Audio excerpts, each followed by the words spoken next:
Pagdating sa pagiging broken-hearted, bakit ba ang dami sa atin ang nag-iisip na babae lang yung mga sobrang nakakaranas ng sobrang pagiging emotional at nakakaranas ng pagiging broken-hearted? Pero ayon naman sa mga eksperto sa Amerika, mas matindi daw kapag nagiging broken-hearted ang mga lalaki. Totoo yun sa tingin nyo? Sa tingin nyo? You think? Kasi totoo, Reg.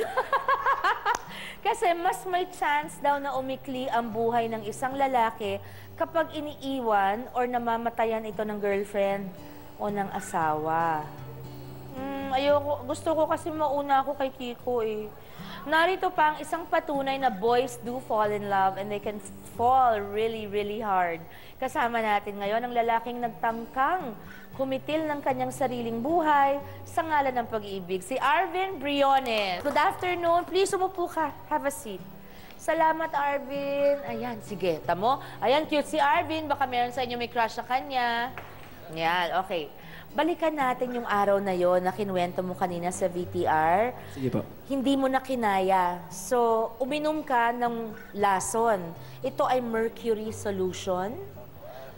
Bali, sobrang ano siya eh, sikat siya sa place namin. Like, paninis ng silver, pinaka-term niya, gano'n. Panglinis ng silver. Okay. Kaya lang nagkataon, lasing ka na rin, marami ka nang nainom. Oh yes, apo. Sobrang drunk ako that moment. Tapos, I decided na i-drink ko yon. Sakto naman kung nasuka. Dahil po, medyo naparami ng inom. Nailabas ko din siya. Nakakahilo rin na, so naduwal ka rin. Opo, naduwal ako. Wala pong percent na intake sa katawan ko talaga. Ay, salamat sa Diyos naman.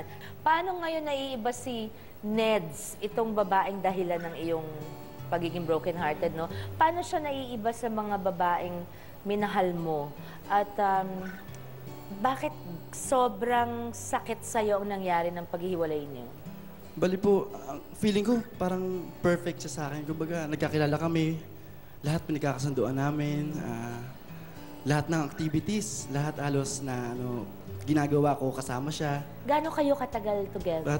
Tumagal po kami ng 2.5 years. Kasi yung pinaka-reason bakit kami naghiwalay, nasobrahan na rin ako sa pagiging seloso. Kasi si Nets yung tao na sobrang approachable.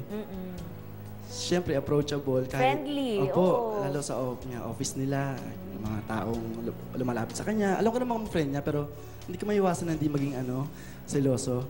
Hanggang sa point na araw-araw nag-aaway na kami, patindi ng patindi. Ako naman doon confident na hindi siya mawawala sa akin.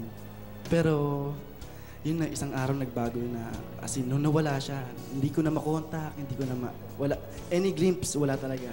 Parang nag-ano na siya, gumive up na siya, napagod. Opo. Ayun. Okay, umaasa ka pa rin bang magkakabalikan pa kayo?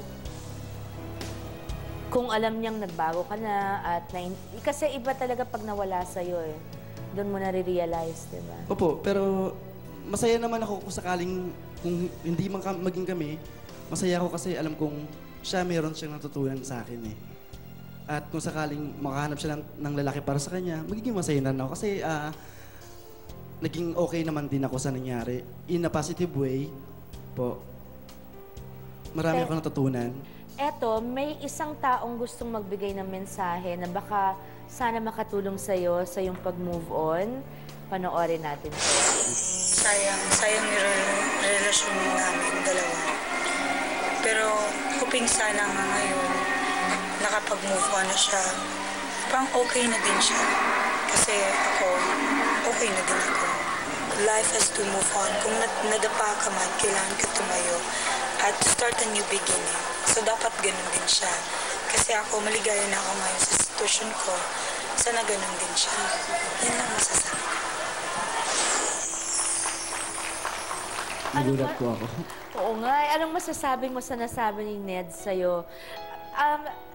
I don't know kung ako lang, Neds, pero parang may lungkot din sa boses ni Neds kasi nga sabi niya sayang yung relasyon niyo at minahal ka niya talaga. Anong masasabi mo sa message niya? Hindi ko po alam nararamdaman ko. Hindi ko po alam kung anong gusto kong sabihin, kung okay ba na narinig kong ganun. Pero sa isang banda, okay na po. Pero eto mapapanood ni Neds to. So siguro sabi mo nga kahit anong gift, kahit anong explanation, hindi kayo to see eye to eye before. So, do you want to take this chance to say to Neds kung anong gusto mong sabihin? Sige po. There's the camera or there, you choose. Sige. Okay. Si Neds ang kausapin mo. Ay, sweet. Sweetie. Thank you kahit dun sa video nag-message ka sa akin. Kasi parang nagulat ako. Gusto kong sabihin sa'yo na lalong pagbutihin yung ginagawa mo sa buhay mo. Masaya ako na kasi nakilala ka. Naging part ka ng buhay ko, ng family. Nagpapasalamat ako sa mga memories natin, sa mga bagay na natutunan ko sa'yo, at naging mas malakas akong tao dahil sa'yo. Yan po. Salamat. Take care. Ako naman ay naiiyak kay Arvin. Na-affect ako. Nainis kasi ako pag merong dalawang taong sobrang nagmamahalan tapos feeling ko mag-usap lang kayo, baka maging okay pa eh. Kasi di ba, no? Parang di lang, baka pride lang. Pipilitin ko, magbalikan kayo.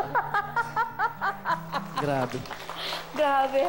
Pero Neds, siguro isang chance lang na mag-usap kayo. Tignan nyo lang. Kung wala, di wala talaga, di ba? Pag meron, pakibalitaan mo kami. Okay. Maraming salamat, Arvin. Ayoko talaga itong episode na to eh. Sharon. Thank you, Arvin. God bless you. At maraming salamat na nandito ka para ikaw mismo magkwento ng dinaanan mo. Sana maging patunay ang araw na ito, nalilipas din. At kinakaya pala ang pighati mo noon na tipong hindi mo makayanan. At sana magbalikan kayo. Kasi grabe, parang in love po eh. Okay. Susunod po, isang acoustic singer na dinadaan sa pagkanta ang kanyang pagiging broken-hearted sa ating pagbabalik, mga kapatid. Naku, mukhang emotional itong episode na to. Grabe. Thank you, Arvin. This was what I always believed you